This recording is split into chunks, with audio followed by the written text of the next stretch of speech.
أعوذ بالله من الشيطان الرجيم. بسم الله الرحمن الرحيم.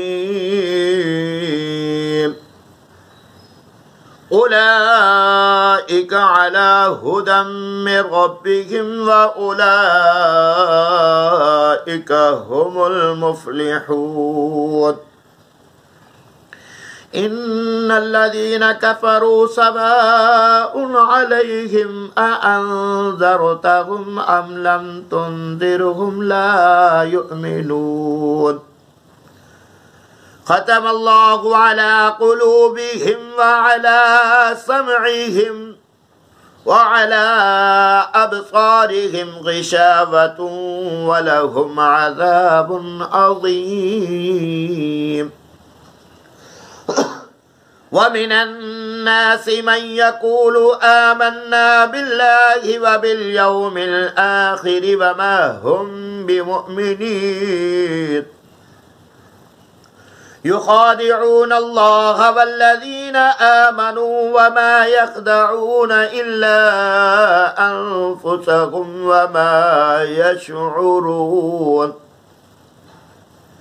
في قلوبهم مرض فزادهم الله مرضا ولهم عذاب أليم بما كانوا يكذبون.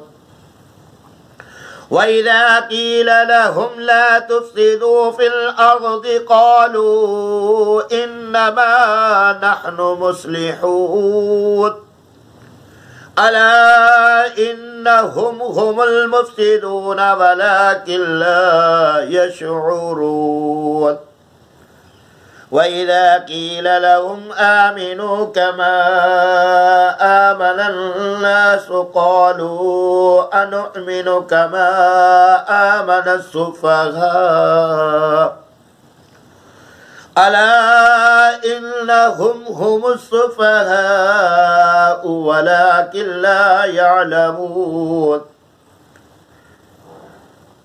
وإذا لقوا الذين آمنوا قالوا آمنا وإذا خلوا إلى شياطينهم قالوا إنا معكم إنما نحن مستهزئون.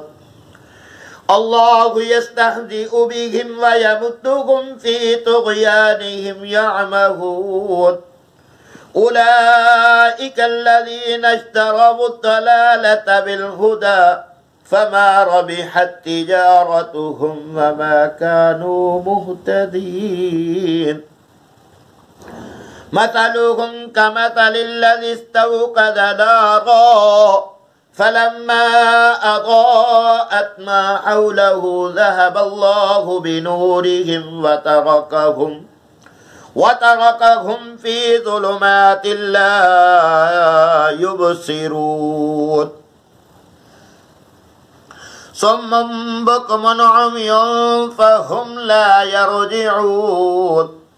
أو كصيب من السماء فيه ظلمات ورعد وبرق يجعلون أصابعهم في آذانهم من الصواعق حذر الموت والله محيط بالكافرين. يكاد البرق يخطف أبصارهم كلما أضاء لهم مشوا فيه وإذا أظلم عليهم قاموا ولو شاء الله لذهب بسمعهم وأبصارهم إن الله على كل شيء قدير. آمنت بالله صدق الله العلي العظيم.